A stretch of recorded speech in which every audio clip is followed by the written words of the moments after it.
영산대학교 박소연 교수님께서 강의해 주시겠습니다. 반갑습니다. 저는 영산대학교 물리치료학과 박소연입니다. 먼저 강의 앞서 강의를 주신 여러 대한물리의학회 관계자분 회장님께 감사의 말씀을 드립니다. 사실 오늘 연구윤리에 대해서 말씀을 드리고자 하는데 이 마지막 시간이고 사실 재밌는 주제가 아닙니다. 그래서 간략하게 요점만 말씀드리고 그 다음에 이제 궁금한 점이 있으시다면 Q&A 시간에 해결하도록 하겠습니다. 자, 오늘 제가 말씀드리는 거는 4가지 카테고리에서 말씀을 드릴 건데요. 먼저 이제 임상시험이 뭔지, 인간대상 연구가 뭔지 정의에 대해서 말씀을 드릴 거고요. 그 다음에 많은 교수님들이 참석하시고 계십니다. 그래서 IRB 운영을 하고 계시는데요. 그 IRB 운영함에 있어서 주의해야 할 점에 대해서 말씀을 드리고자 합니다. 세 번째는 여기 이제 또 연구자분들이 많으시죠. 그래서 연구자분들이 IRB 서류를 제출하고 또 제출하면서 주의할 점이 뭔지 이런 부분에 대해서 짚고 넘어갈 예정이고요. 네 번째는 전반적인 연구윤리가 어떤 식으로 세계적으로 발전이 됐는지 여기에 대해서도 말씀을 드리고자 합니다. 최근에 연구윤리에 대한 관심이 증가되고 있습니다. 그러면서 이제 연구윤리성을 강화하기 위해서 IRB의 승인에 대한 그 의무성을 증가시키고 있죠. 그래서 예전에는 사실 법령에서 임상시험이라는 말을 많이 썼습니다. 인간대상 연구라는 말을 쓰지 않고 임상시험이라는 단어를 써서 이제 임상시험에 해당되는 것은 법률에 따르라 이렇게 했는데 최근 들어서는 인간대상 연구라고 정의를 바꾸면서 사람을 대상으로 하는 모든 연구에 대해서는 이 법령을 따르라 이렇게 제정을 했습니다. 그래서 사람을 대상으로 하는 모든 연구, 서면적인 연구, 여러분들 그 설문지 연구 이런 것도 전부 다 법령 안에서 법령을 준수하고 그렇게 임상시험 연구를 진행해라 이렇게 이야기를 하고 있습니다. 그러나 이제 너무 이렇게 크게 폭넓게 인간대상 연구에 대해서 법을 따르라 하다 보니까 이 좀 중요하지 않은 연구에 대해서 많은 서류를 제출하는 것에 대해서 부담을 가지는 연구자들이 많았습니다. 그래서 법적으로 이제 몇 가지는 제외할 수 있다 이렇게 제시를 한 상태입니다. 그 중에서 한번 살펴보면요. 지금 나의 이 파란색 글자를 한번 보게 되면요.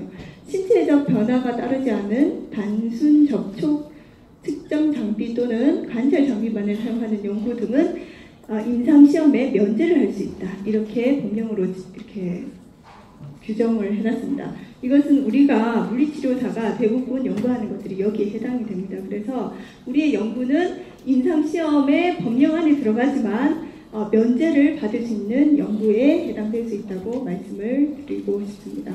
그래서 이런 인간대상 연구, 비록 면제를 받는다 하더라도 모두 다 서면 동의서를 받거나 아니면 서면 동의 면제 승인서를 받아야 됩니다. 그리고 이것은 전부 다 3년 동안 보관을 해야 되는데 이런 것은 전부 법령으로 지정되어서 이제 연구자분들이 챙겨야 할 사항인 것 같습니다.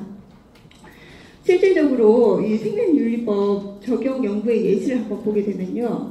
인간을 대상으로 하는 모든 연구는 이제 생명윤리법에 포함이 되게 되어 있어요. 그래서 한번 보게 되면 휴대폰 전자파 수치 실험은 인간을 대상으로 한 연구가 아닙니다. 그래서 이것은 생명윤리법에 따르지 않아도 되고요. 그러나 휴대폰 전자파가 인체에 미치는 영양 실험 같은 경우에는 인간 대상 연구로 적용이 돼서 IRB를 통과해야 되는 것으로 되어 있습니다. 그 밑에 한번 보게 되면요. 그 밑에 보면 휴대폰 전자파에 대한 국민 인식도 조사 연구를 한번 보게 되면요. 이것은 사실 설문지 조사를 통해서 임상시험을 인간대상 연구를 진행함에도 불구하고 이것은 IRB 연구 대상으로 되어 있어요.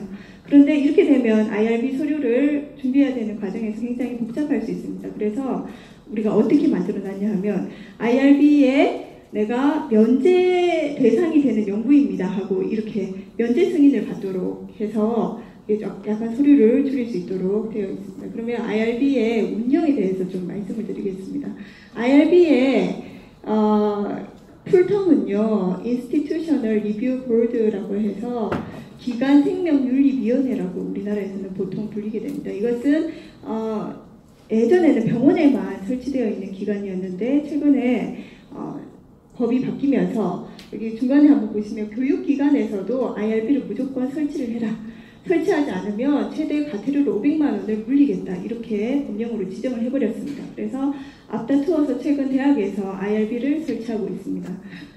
그래서 여기 계신 많은 교수님들이 사실은 IRB 위원으로서 활동을 하시고 계신다고 생각을 합니다.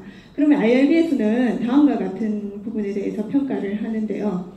평가를 하고 운영을 하는데 이것은 사실 운영하는 사람들이 다 잘 알고 있는 내용이기 때문에 그냥 넘어가도록 하겠습니다. 한번 보시고 넘어가겠습니다. 자, 그런데 IRB를 심사를 할 때 주의해야 할 점은 제가 좀 말씀을 드리도록 하겠습니다.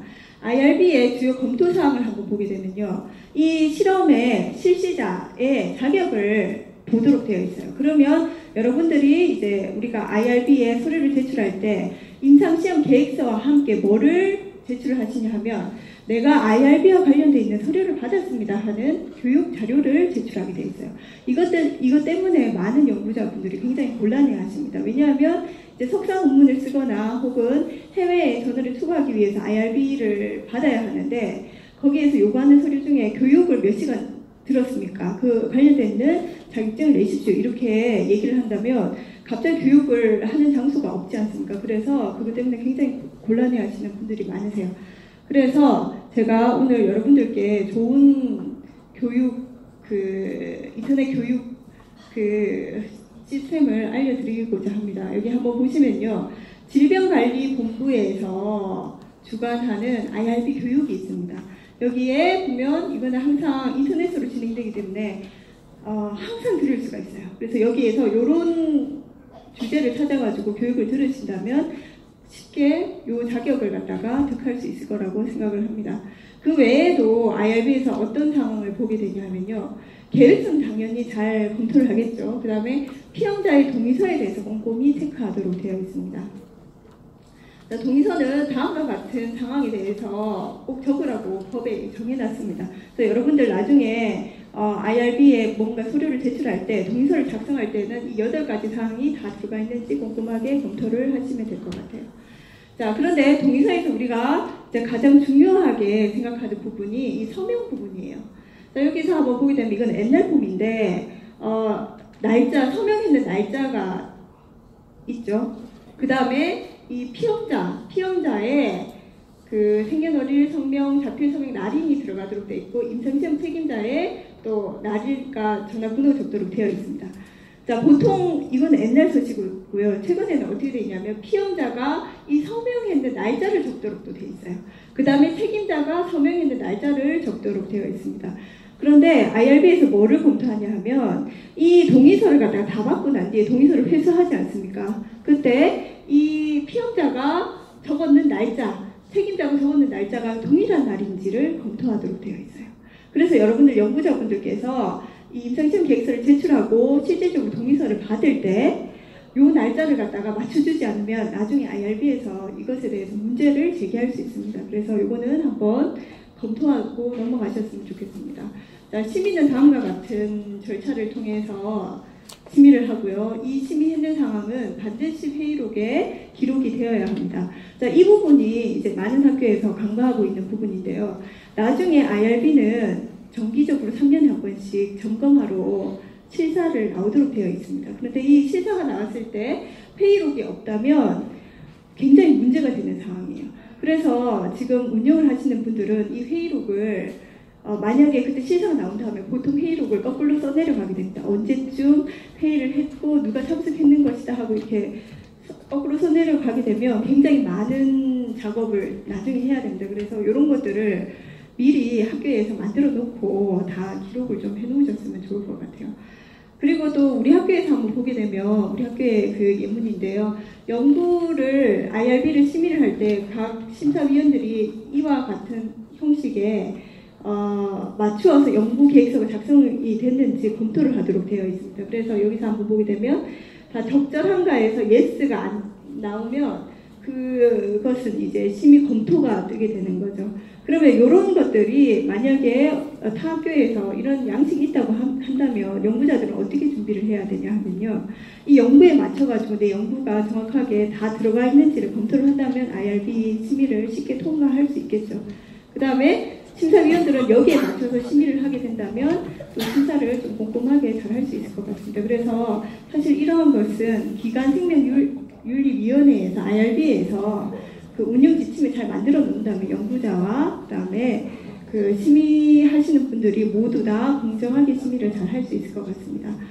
자, IRB를 반드시 3년마다 실사를 하도록 규정상을 만들어 놨습니다. 그래서 지금 IRB 운영하시는 많은 분들이 아직까지 실사가 안 나왔기 때문에 IRB 운영에 대해서 부담감이 많이 없으실 거라고 생각을 하는데 나중에 실사가 나오게 되면 굉장히 힘들어집니다. 그래서 지금부터 꼼꼼하게 서류를 좀 잘 챙기셨으면 좋겠습니다. 그 다음에 제가 말씀드리는 것은 이제 IRB에 연구자가 제출해야 되는 서류에 대해서 말씀을 드릴게요. 예, 제가 마음이 사실 좀 바쁩니다. 왜냐하면 빨리 맞춰달라는 요청이 쇄도했습니다. 그래서 제가 조금 빨리 진행을 하는데 사실 그 관련 내용은 꼼꼼하게 제가 안쪽에 다 넣어놨습니다. 그래서 필요한 부분은 나중에 찾아서 보시면 될 것 같아요. 자, 임상시험 계획서를 제출하는데 임상시험 계획서에 있는 20가지 항목에 대해서 다 포함되도록 되어 있어요. 자, 이런 거는 잘 할 수 있으실 것 같고요. 제가 이제 오늘 팁을 드리고자 하는 가장 중요한 내용이 여기 있습니다. 지금 전 세계적으로 임상시험이 어떤 임상시험이 진행되고 있는지 확인하고자 할 때에는 clinicaltrial.gov에 가면 임상시험 진행되고 있는 임상시험을 한 번에 다 볼 수가 있습니다. 이것이 왜 중요하냐? 임상시험 계획서를 작성하고자 할 때 뭔가 굉장히 막막하지 않습니까? 그럴 때 관련되어 있는 키워드를 여기 딱 쳐가지고 보게 되면 이 관련되어 있는 것들이 어떻게 진행되는지 살펴볼 수가 있어요.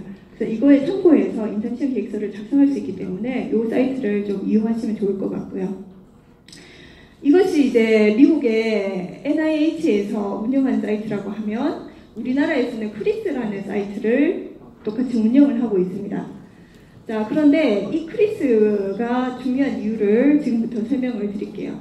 여러분들 좋은 해외 학회에 저널에 투고를 할 때 가끔 IRB에 대한 자료를 요구할 때가 있습니다. 그런데 그 요구가 내가 IRB 넘버를 받았는데 이거 말고 여기에서 뭐라고 적어놨냐 하면 WHO의 International Clinical Trial Registry 플랫폼에 가입이 되는 것을 가지고 오라.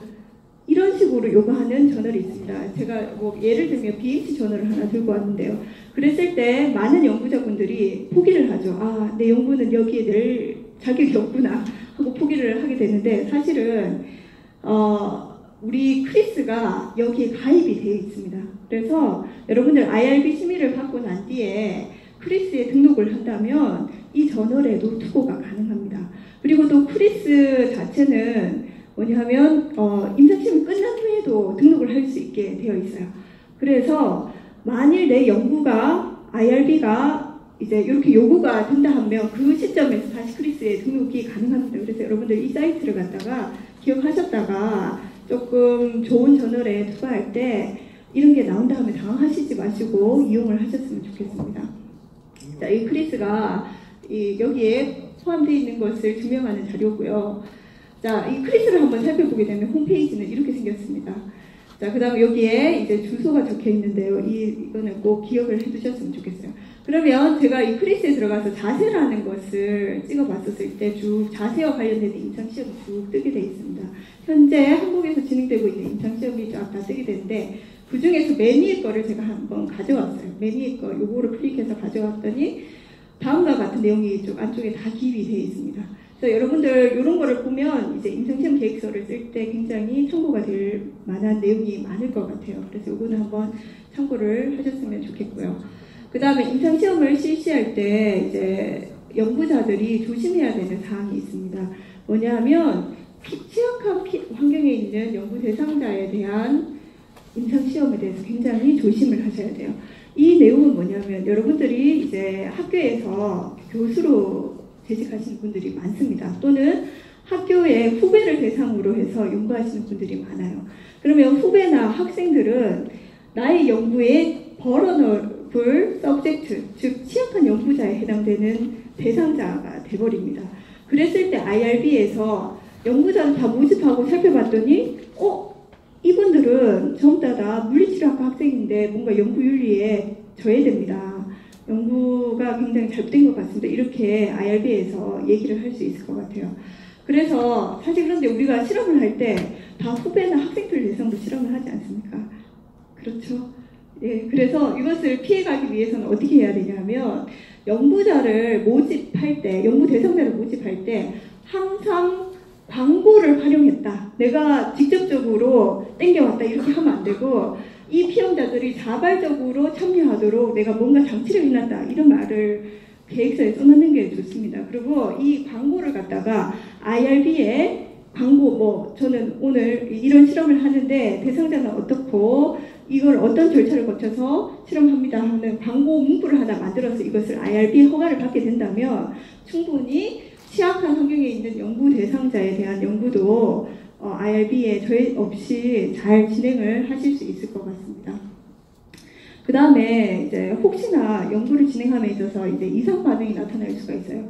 내가 연구를 했는데 뭐 기기가 잘못돼서 이상 반응이 일어나는 게 아니고 연구하러 오다가 삐끗해서 이제 골절이 될 수 있습니다. 이런 것들도 전부 다 보고하도록 기본적으로 되어 있습니다. 그래서 이런 상황이 있다 그러면 여러분들 그 IRB에 어쨌든 내하고 관계없는 뭐 골절이나 이런 상황이 있을 수 있지만 무조건 보고해야 된다 하는 거는 제가 알려드리고 싶어서 자료에 넣어놨습니다. 이상 반응 보고하는 여러 가지 양식이 있는데 이것은 여러분들 참고하시면 될 것 같고요. 그 다음에 3년 동안 진행되는 연구가 있습니다. 그럼 여러분들 보통 생각하시기에 IRB는 승인만 한번 받으면 끝이다라고 생각할 수 있는데 3년 동안 진행되는 연구는 1년에 한 번씩 IRB에 연구가 아직 진행되고 있습니다 하는 것을 보고하도록 되어 있어요. 그래서 그게 이제 여러 가지 시행령에는 우리가 실시 상황 보고라고 해서 명칭을 써서 보고하도록 되어 있고요. 그 다음에 우리 보통 의대에는 지속심의 신청서 뭐 이런 말로 1년에 한 번씩 보고하도록 되어 있고 우리 학교에서는 중간보고서라고 해서 이렇게 1년에 한 번씩 보고하도록 되어 있어요. 이거는 큰 서류가 아니고 한 장에 지금 연구가 진행되고 있고 뭐 어떤 상태로 진행되고 있는지 클릭만 해가지고 넣으면 됩니다. 그래서 3년, 다년간 연구일 때는 이런 것도 보고해야 된다는 것을 간과하지 마시고 꼭 기억해 두시고 보고를 하셨으면 좋겠어요. 그리고 이제 우리가 임상시험이 마치게 되면 종료 보고서도 내야 됩니다. 그 다음에 결과 보고서도 내야 되겠죠. 그죠? 그래서 이러한 서류를 내야 된다는 사실을 저는 이야기를 하고 싶은 게 보통 이제 IRB를 받기 위해서, 넘버를 받기 위해서 제출을 하는데 그 이후의 서류는 제출하지 않습니다. 그렇게 됐을 때 책임은 누가 지냐면 여러분들의 교수님, 이 연구 책임자로 있는 분들이 이 뒤에 서류를 안 냈는 거에 대해서 실사가 왔었을 때 다 책임을 지도록 되어 있어요. 그래서 교수님들도 이 서류가 냈는지를 확인을 하셔야 되고 연구자들도 이 서류를 냈는지 본인이 스스로 체크해서 내셔야 됩니다. 그래서 이런 것들은 한번 생각을 해보면 좋을 것 같고요. 그 다음에 이제 우리 GCP에 대해서 마지막으로 말씀을 드리고자 합니다. GCP는 Good Clinical Practice라고 해서 임상시험과 관련된 기준을 의미를 합니다. 그러면 이거는 앞서서 말했는 여러 가지 법령들, 임상시험과 관련된 법령들이 전부 다 GCP에 해당되는 건데요. 보통 이제 우리 앞서 IRB를 받을 때 임상시험의 자격이 실시할 수 있는 자격이 있는지를 볼 때 교육을 얼마나 받았는지 체크하도록 되어 있는데 거기에 뭐라고 적어놨냐면 GCP 교육을 받았는지 안 받았는지 이런 이야기를 적어놨습니다. 그러면 여러분들 제 책에 이게 들어가 있지 않습니까? 그러면 여러분들 1시간 받았다 이렇게 해가지고 이 서류를 제출을 하시면 될 것 같아요. 그래서 GCP라는 것은 임상시험과 관련되어 있는 여러 가지 기준, 관리 기준, 법령 이런 것들을 전부 GCP라고 표현을 하고 이거와 관련되어 있는 교육을 얼마나 받았는지 IRB에 제출하도록 되어 있다.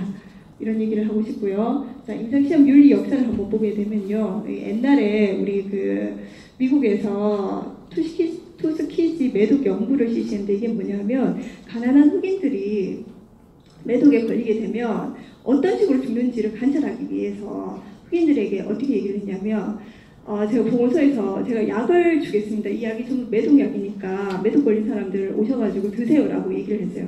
그런데 실질적으로 이 약은 하나는 위약, 즉 진짜 약이 아니고 가짜약을 줬고요. 하나는 진짜 약을 줬어요. 진짜 약을 먹은 사람 다행히 낫겠지만 가짜 약을 먹은 사람은 아무런 치료도 받지 않고 그냥 서서히 죽어가겠는데 이것을 다 기록해가지고 어떻게 매독이 진행되면 어떻게 된다 이것을 기록한 연구가 있습니다.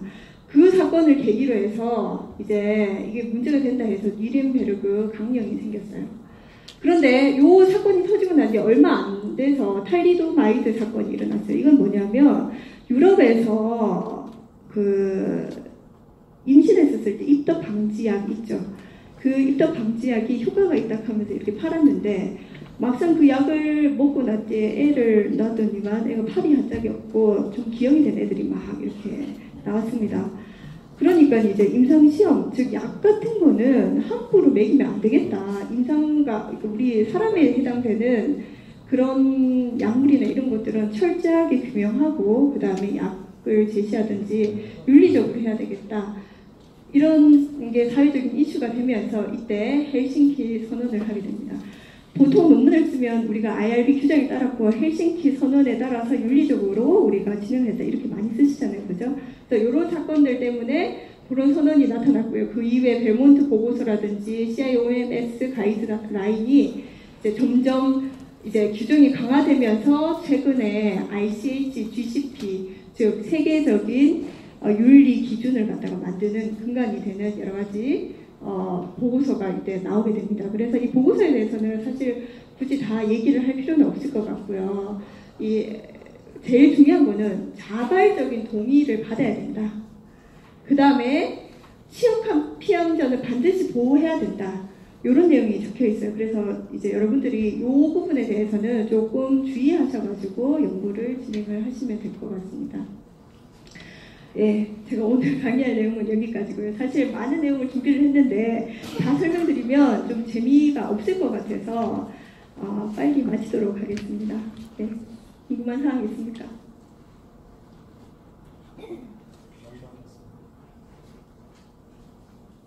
혹시 최고씨 질문 해주시면